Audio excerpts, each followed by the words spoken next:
नमस्कार, आवाज न्यूज मध्ये आपले स्वागत. मी मनीषा भेगडे. डेटिंग ॲपवरून लाखो रुपयांचा गंडा घालणाऱ्या एका उच्च शिक्षित 27 वर्षीय तरुणीला पिंपरी चिंचवड पोलिसांनी अटक केली आहे. ईशा असं या तरुणीचं नाव आहे.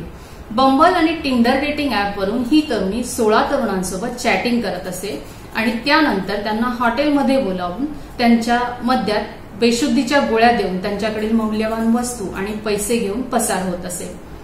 या तरुणीनं अशा 16 तरुणांना लाखो रुपयांचा गंडा घातल्याची माहिती समोर आली आहे.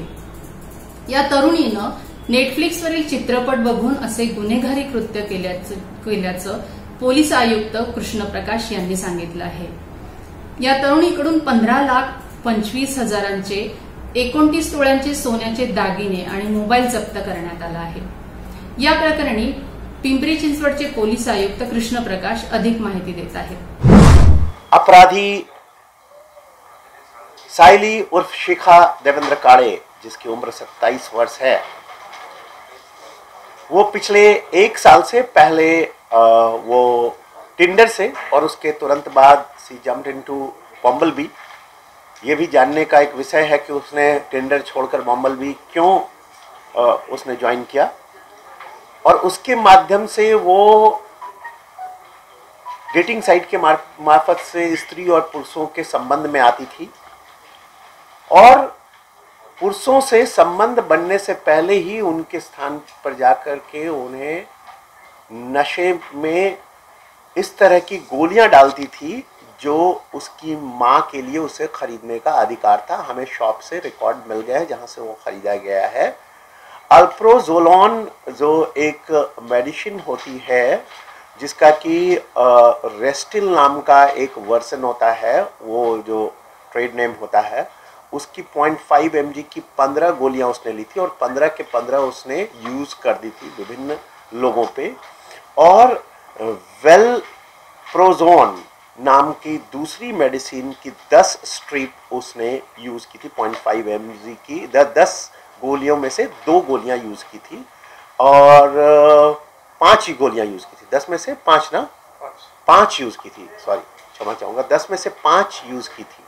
तो इस तरह से उन्होंने काफी गोलियों का उपयोग किया था, और संबंध बनने से पहले वो पुरुष के पास से निकल जाती थी, और उससे निकलते वक्त वो उसके सारे जो बहुमूल्य चीजें हैं वो लेकर निकलती थी. नकदी हो, सोने या चांदी की चीजें हो, या फिर मोबाइल फोन हो.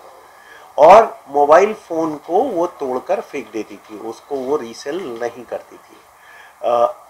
शायद वो काफ़ी पढ़ी लिखी होने के कारण उसे EMI और इन सारी चीज़ों का पता होगा, IMEI और इन सारी चीज़ों का, कि वो ट्रेस किया जा सकता है, और इसलिए वो उसको रीसेल नहीं करती थी, उसे तोड़कर फेंकती थी. और उसके पहले वो डीएक्टिवेट कर देती थी उसके अकाउंट्स को, डेटिंग साइट के अकाउंट्स को, उस व्यक्ति के, कि अगर गलती से टूटे हुए से भी मिल गया या वो अपना कार्ड नया लिया तो भी वो उसे रिट्रीव ना कर सके. प्रीवियस डेटा, प्रीवियस इंफॉर्मेशन को, प्रीवियस ये को, जो भी उसके अगेंस्ट प्रूव था. तो वो ना सिर्फ क्राइम करती थी, मतलब उस क्राइम को करके उसके सारे साक्ष्य नष्ट भी करती थी. सर, महिला का बैकग्राउंड क्या है, कहाँ पे काम करती थी और कितने लोगों को उसने ठगा है? महिला एक शिक्षक की पुत्री है. 10 साल से उसके पिता नहीं हैं और उनकी माता डिप्रेशन में है, इसलिए उनकी माता के लिए प्रिस्क्राइब किया गया था ये मेडिसिन, जिसका उपयोग करके वो पिछले 1 साल से लोगों के साथ चीट कर रही है. उसका बैकग्राउंड, खुद वो वोडाफोन कंपनी में काम करती थी और बाद में उसने किन्हीं कारणों से रिजाइन दे दिया. उसका भाई कॉल सेंटर में काम करता है, और उसकी इस पद्धति के पीछे की मानसिकता हमें समझ में नहीं आती. उसका कहना है कि नेटफ्लिक्स में कुछ उपाय देखकर उसने भी आउट ऑफ बॉक्स थिंकिंग की, और उसके बाद उसने ये क्राइम करना शुरू किया.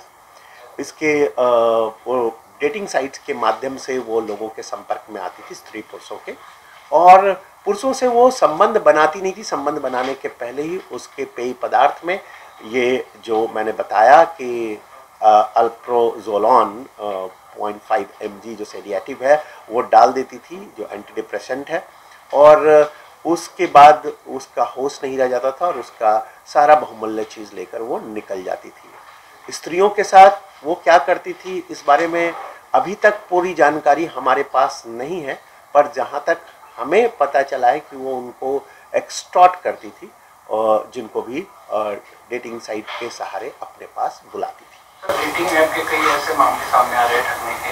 ऐप के जो भी बनाते हैं उन पर कुछ कार्रवाई हो रही है? ऐप का पर्पस नेगेटिव नहीं होने के कारण हम उन पे कोई कार्रवाई नहीं कर सकते और ऐप जो है वो हमारे देश का भी नहीं है, मतलब ये है, तो हमें इस पर शोध करना होगा कि वेदर इस पर कोई कार्रवाई की जा सकती है नहीं की जा सकती है ऐप पे, क्योंकि ऐप पे आज तक कोई कार्रवाई कहीं भी हुई नहीं है। आपने ये मुद्दा प्रश्न बहुत मौजू उठाया है, इस पे हम चेक करने को बताएंगे अपने PI cyber cell mister Tungar को। अधिक माहितीसाठी सबस्क्राईब करा आवाज न्यूज व बेल आयकॉन प्रेस करायला विसरू नका। धन्यवाद।